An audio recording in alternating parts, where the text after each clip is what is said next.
রায়ের পর্যবেক্ষণে আদালত বলেন, জুলাইয়ে পরিকল্পিত এবং ব্যাপক পরিসরে মানবতা বিরোধী অপরাধ হয়েছে। প্রমাণিত হয়েছে মারণাস্ত্র, ড্রোন এবং হেলিকপ্টার ব্যবহারের কথোপকথন। শুধু তাই নয়, জুলাই আন্দোলনকারীদের তাচ্ছিল্য করে রাজাকারের বাচ্চা বলেও গালি দেন শেখ হাসিনা।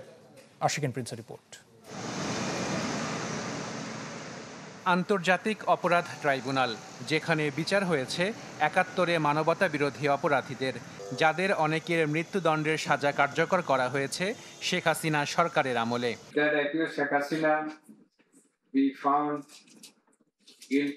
সেই ট্রাইব্যুনালেই এবার বিচার হলো শেখ হাসিনার, যিনি আওয়ামী লীগের সভাপতি ছিলেন প্রধানমন্ত্রী। তার বিরুদ্ধে আনা হয় গেল বছর জুলাই আগস্টে ছাত্র জনতার আন্দোলনে মানবতা বিরোধী অপরাধের অভিযোগ।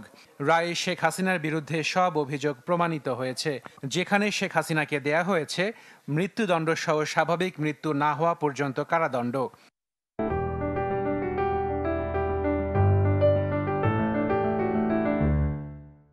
ট্রাইব্যুনাল তার রায়ে উল্লেখ করেছেন, আন্দোলনরত শিক্ষার্থীদের বিরুদ্ধে ব্যাপক সহিংসতা, হত্যাকাণ্ড ও রাষ্ট্রীয় শক্তি ব্যবহার করা হয়েছে। শিক্ষার্থীদের রাজাকার, গালিসহ অবমাননাকর বক্তব্য দিয়ে সহিংসতা বাড়ানো হয়েছে। ফোনালাপ ও বিভিন্ন বক্তব্যে দমন এবং হত্যাকাণ্ড চালানোর নির্দেশ দেওয়া হয়।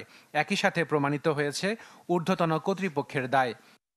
রায়ে শেখ হাসিনার উস্কানির কারণে ছাত্রলীগ ও যুবলীগ দেশ জুড়ে সাধারণ শিক্ষার্থীদের ওপর হামলা চালিয়েছে বলে উল্লেখ করা হয়।